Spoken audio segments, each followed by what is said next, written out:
As promised in this video, we're going to get back to the Hangman game. We're going to add some new features into the game. And the next logical feature to add is the ability for the player to actually make a guess. Right now, all of the guesses are hard-coded in the constructor function. Our games are actually going to start off with no guesses, and we're going to have a method that allows a user to make guesses over time. So let's go ahead and kick things off by taking the Hangman.js file and shifting it up into the Hangman directory.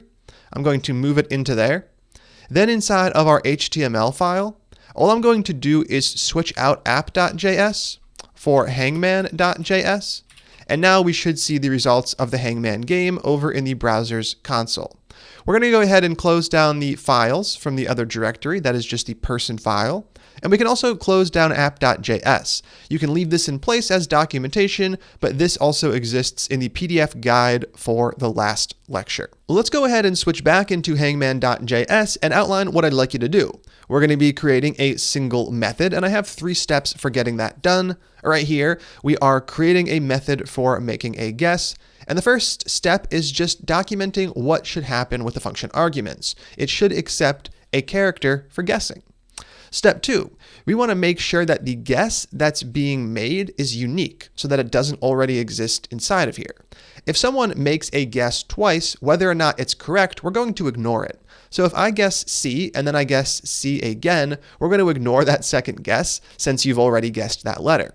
If I incorrectly guess Z and we take away one of your remaining guesses, I'm not going to take away another remaining guess if you guess Z again.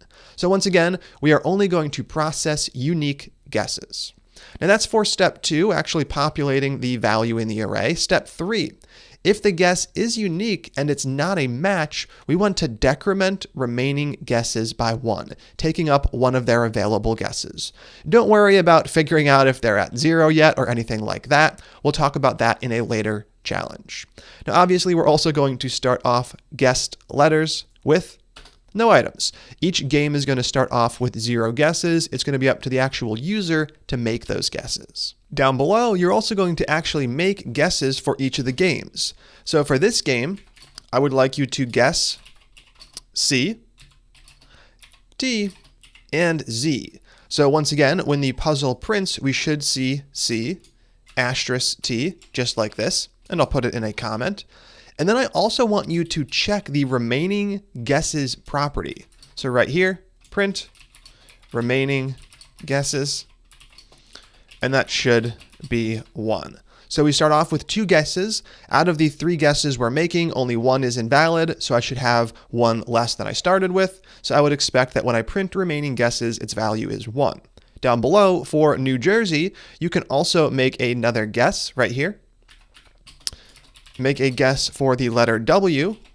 You could add other ones in if you like, and I should see 2 asterisks followed by W, space, then 1, 2, 3, 4, 5, 6 more asterisks. Perfect. So there we have it. This is what I want you to do. Go ahead and take as much time as you need to knock this one out. If it takes 20 minutes, that's just fine. If you get stuck and you have to refer to previous videos or the internet, that's cool too. Pause the video, test your work. When you're done, click play. How'd you do? Let's go ahead and kick things off by creating this method right here. That's going to be hangman.prototype. The method could be called anything we want. I'm going to call it makeGuess, and we're going to set it equal to a standard function since we'll be accessing this, and this one is going to take an argument, just one, the guess. Then we can set up our function body.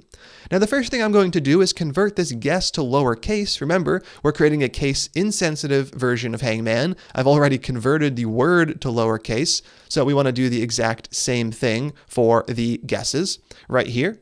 Let's go ahead and knock that out as well.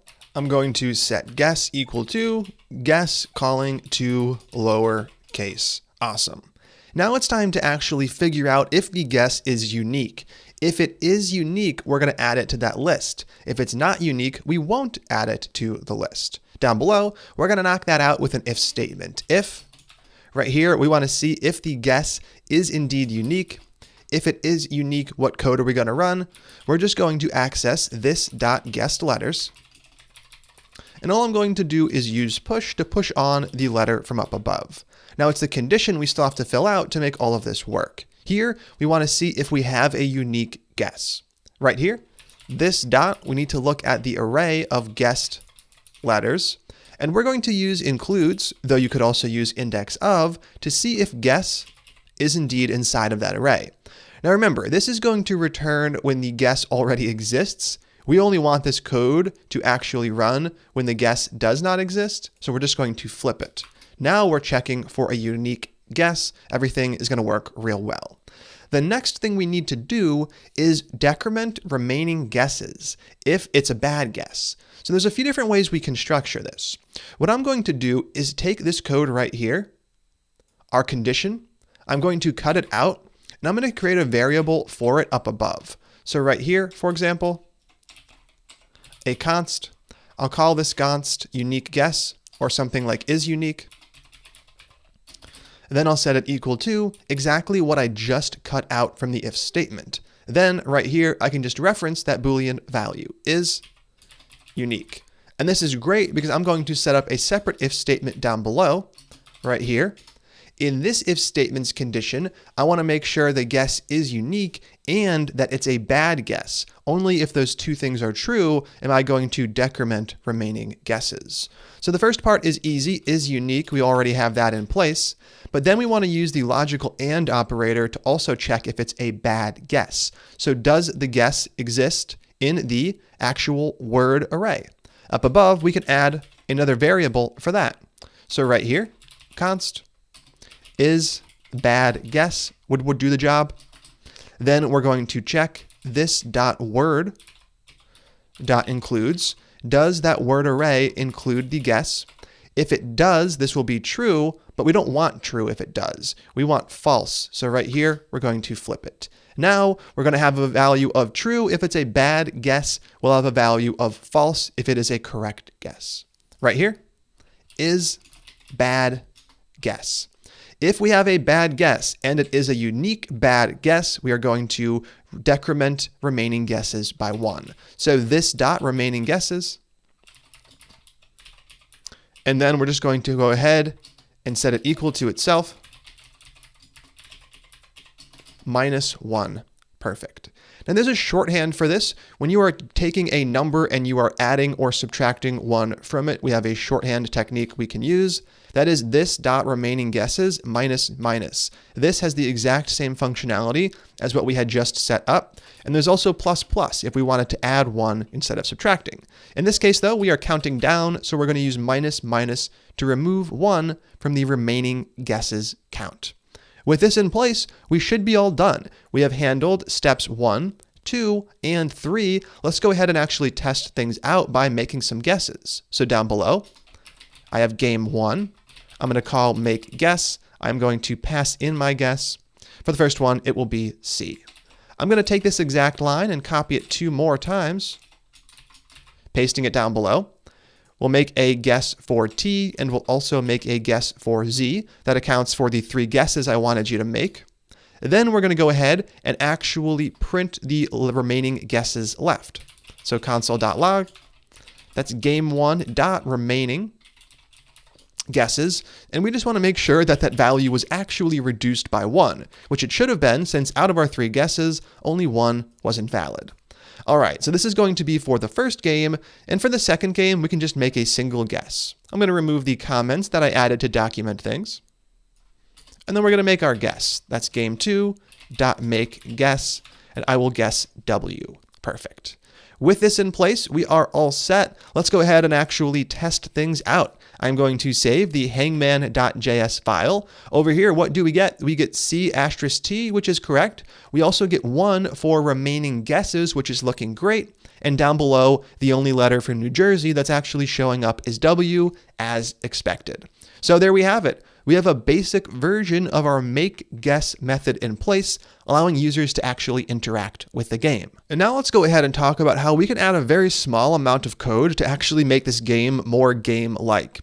What we're going to do is listen for key presses in the browser. So instead of having to manually add our guesses in the code, I could press the letter C to make that guess. To do this, what we're going to do is add a new event listener to our application. Let's go ahead and kick things off by removing the manual guesses for game 1, and I'm going to move game 2 entirely. And right here, we're going to be adding an event listener onto window. Right here, that is window.addEventListener, which we've used before. The event that we're listening for is key press. That's lowercase p in press. And this is going to fire when someone presses a key on the keyboard that would actually reveal a character. So think about letters and numbers and not things like the shift key or the cap locks key. Now this does indeed take a callback function. The function fires when the event actually happens. And on that event object, we get access to a property called char code. This is short for character code, and this is what allows us to figure out which key was pressed. So let's just log that out. Console.log, right here, E. We're going to log out the event. Now let's click over to the browser area and start pressing some keys on our keyboard. I'm going to press maybe 7. And right here we can see we have character code for all of the key press objects. We have 50, 50, 112, 105, 106, 97. These are all numbers that represent keys on your keyboard. But these aren't particularly useful for us since what we want is letters. I want the actual letter, not the character code.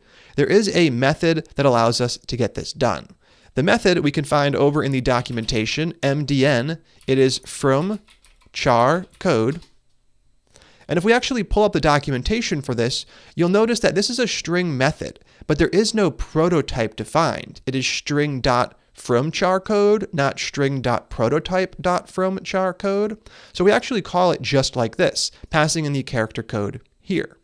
Over inside of our code, that means what we can do is get a guess, const guess, by using string.from character code, passing in the code, which we saw on e.char code. Awesome. Now if we print out guess, what we get is an actual letter, not just a character code. Over here, I'm going to press some more keys on the keyboard, and what are we getting? We are getting a whole bunch of guesses showing up, and this is great. Now that we have this in place, all we need to do is actually make a guess, and then we're going to print those two things again, the puzzle and the number of remaining guesses. I'm going to take those two lines, and I'm going to copy them down below. And then I'm going to swap out this console.log, which prints the guess for a different line entirely. I'm going to call game1.makeGuess, and I'm going to pass the guess in. Now I'm still leaving these lines in place because we want to show the user the puzzle before they make the first guess. Remember, this event is only going to fire when someone presses a key.